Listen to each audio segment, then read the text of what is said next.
àwọn aáwọ̀ tó wáyé lẹ́yìn ìdìbò ìjọba ìbílẹ̀ ṣé ẹ ti parí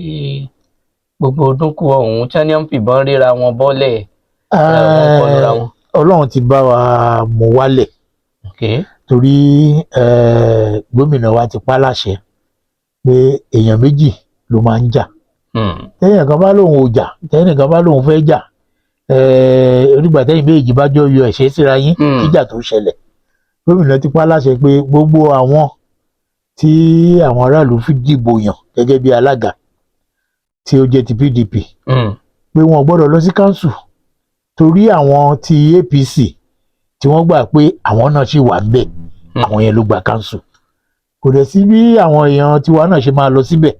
tíjà ò ní í ṣẹlẹ̀ so àwọn olúkàlùkù dúró àwọn wà ní kánsù àwa dúró sílẹ̀ tí àwọn alága tí ń jẹ́ alága ilé ni wọ́n wà o. àwọn alága tó wà ní kánsù jẹ́ alága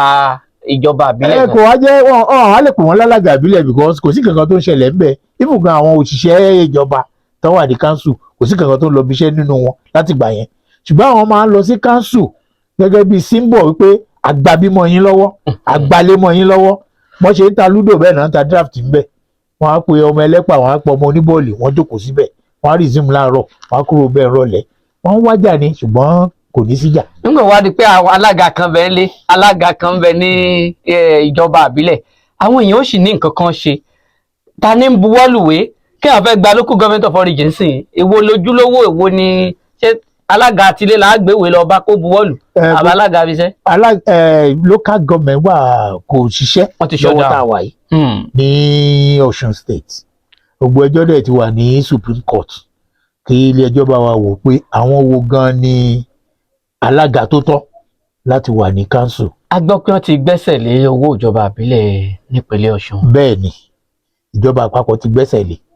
ṣùgbọ́n a gbà wípé agbára ìjọba náà nìyẹn wọ́n lu agbára wọn ni ṣùgbọ́n Ọlọ́run á bá wa tó gbogbo ẹ̀. bó lè ṣe wá ń ṣèjọba lọ́hùn-ún nígbà tó wò wá alága ò lè ṣe nǹkan kan gbogbo ẹ̀ ti polúkú musu. òun náà là ń sọ yìí kò sí council lọ́sùn lọ́wọ́ tá a wà ẹ́ ṣùgbọ́n gómìnà ń ṣèwọ̀nba tó lè ṣe irú eléyìí tó ṣẹlẹ̀ yìí kò ṣẹ̀ṣẹ̀ ṣẹlẹ̀ Nàìjíríà ó ti ṣẹlẹ̀ rí sí ààrẹ wa tó wà lórí àlééfà nísìn olóyè Bọ́lá Tinubu nígbà táwọn náà wà lẹ́kọ̀ọ́ tí president Olúṣẹ́gun Ọbásanjọ́ tó ní àwọn ògbàmọ́ ṣe pín ọ̀rọ̀ local government wọ́n gbẹ̀sẹ̀ lówó wọn ṣùgbọ́n ìjọba wọn ń lọ kó tó di pé ilé ẹjọ́ dá wọn láre kan tó ní kan sọ gbogbo owó yẹn padà fún wọn tí àwọn bá lè ṣe irú ẹ̀ tán dúró tí Ọ̀ṣun náà kò jẹ́ àjòjì